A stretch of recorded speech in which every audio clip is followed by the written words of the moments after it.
میں ہوں عمران یوسف۔ ہیڈلائنز اب جان چکے ہیں۔ اہم خبر یہ ہے کہ حکومت نے مقدمات مقرر کرنے کے حوالے سے چیف جسٹس کا اختیار بڑھانے کے لیے آرڈیننس لانے کا فیصلہ کر لیا ہے۔ پریکٹس اینڈ پروسیجر ترمیمی آرڈیننس تیار کر کے کابینہ کو بھجوا دیا گیا۔ رپورٹ دیکھیے۔ مقدمات مقرر کرنے کے حوالے سے چیف جسٹس کا اختیار بڑھانے کا فیصلہ۔ پریکٹس اینڈ پروسیجر ترمیمی آرڈیننس تیار۔ وزارت قانون نے مجوزہ آرڈیننس منظوری کے لیے کابینہ کو بھجوا دیا۔ ذرائع کے مطابق مجوزہ آرڈیننس کے تحت کمیٹی کے کسی رکن کی عدم دستیابی پر چیف جسٹس کسی بھی جج کو کمیٹی کا رکن نامزد کر سکیں گے۔ پریکٹس اینڈ پروسیجر قانون کے تحت 3 رکنی کمیٹی بنچز تشکیل دیتی ہے۔ آئین کے آرٹیکل 184 کی کلاس 3 کے تحت جاری کردہ حکم کے خلاف اپیل کا حق بھی آرڈیننس میں شامل کیا گیا ہے۔ ترمیمی آرڈیننس کے مسودے کی کابینہ سے منظوری لی جائے گی۔ Supreme court practice and procedure ترمیمی آرڈیننس 2024 کے نفاذ سے عدلیہ میں موجود جو بھی کارروائی ہوگی اس کا ٹرانسکرپٹ تیار ہوگا جو عوام کے لیے بھی دستیاب ہوگا۔ اس سے عدالتی عمل میں مزید شفافیت پیدا ہوگی۔ اسپیکر قومی اسمبلی ایاز صادق نے چیف الیکشن کمشنر کو خط لکھ کر ترمیم شدہ الیکشن ایکٹ کے تحت مخصوص نشستیں الاٹ کرنے کا مطالبہ کر دیا۔ مسلم نون کے اراکین اسمبلی نے بھی مخصوص نشستوں کے حصول کے لیے الیکشن کمیشن سے رجوع کر لیا۔ اسلام آباد سے یہ رپورٹ دیکھیے۔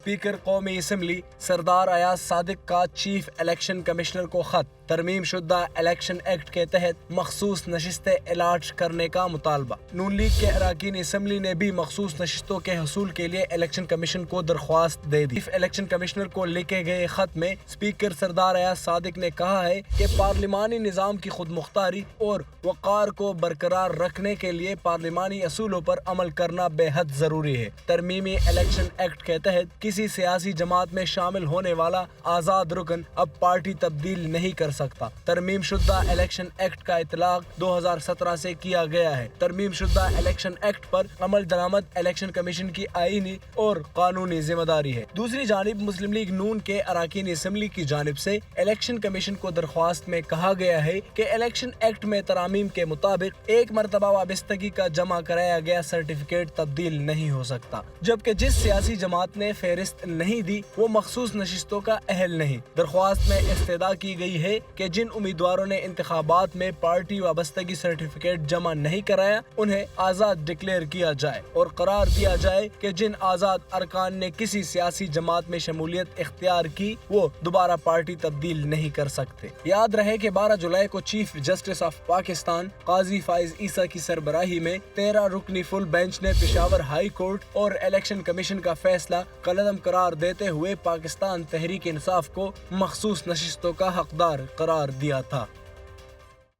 اسپیکر پنجاب اسمبلی ملک احمد خان نے مخصوص نشستوں کے معاملے پر الیکشن کمیشن آف پاکستان کو خط بھجوا دیا۔ سپریم کورٹ نے 12 جولائی کو مخصوص نشستوں کے معاملے پر آزاد حیثیت سے منتخب ارکان کو سیاسی جماعت میں شامل ہونے کا موقع دیا۔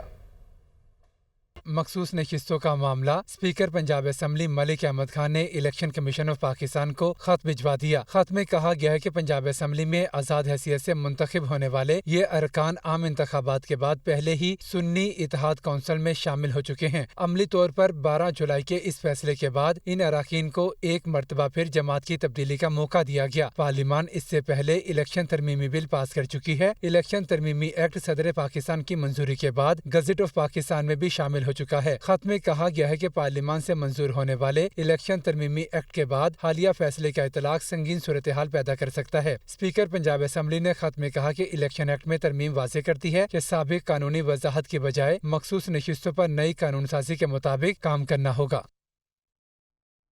اہم خبر آپ کو دیں گے۔ پاکستان امن فوجیوں کی پیشہ ورانہ مہارت کا بھارتی فورس کمانڈر کی جانب سے اعتراف۔ ISPR کے مطابق پاکستانی امن دستے جنوبی سوڈان میں امن و سلامتی کے لیے فرائض سر انجام دے رہے ہیں۔ سلامتی کونسل کی جانب سے تفویض کردہ مینڈیٹ کے مطابق امن دستے فرائض ادا کر رہے ہیں۔ بلیو ہیلمٹ میں پاکستانی امن دستے نے سول آبادی کے تحفظ کے لیے مشکل ٹاسک مکمل کیے۔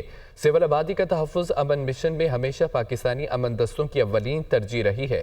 ISPR کے مطابق پاکستانی امن دستے سیلاب سے متاثرہ علاقوں میں 2.5 لاکھ بے گھر افراد کی خدمت میں مصروف ہیں۔ پاکستان امن فوجیوں کی پیشہ ورانہ مہارت کا بھارتی فورس کمانڈر کی جانب سے اعتراف کیا گیا ہے۔ پاکستانی امن دستے جنوبی سوڈان میں امن و سلامتی کے لیے فرائض سر انجام دے رہے ہیں۔ سلامتی کونسل کی جانب سے تفویض کردہ مینڈیٹ کے مطابق امن دستے فرائض ادا کر رہے ہیں۔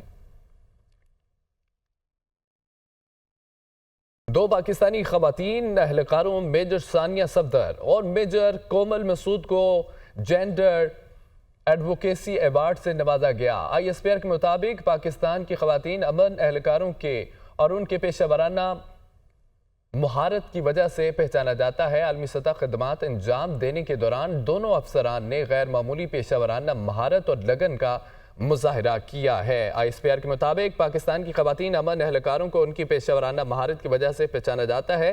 عالمی سطح خدمات انجام دینے کے دوران دونوں افسران نے غیر معمولی پیشہ ورانہ مہارت اور لگن کا مظاہرہ کیا۔ امن و استحکام کی کوششوں کے بالخصوص امن آپریشنز میں خواتین کی بامعنی شراکت کو آگے بڑھانے کے حوالے سے اہم کردار ادا کیا۔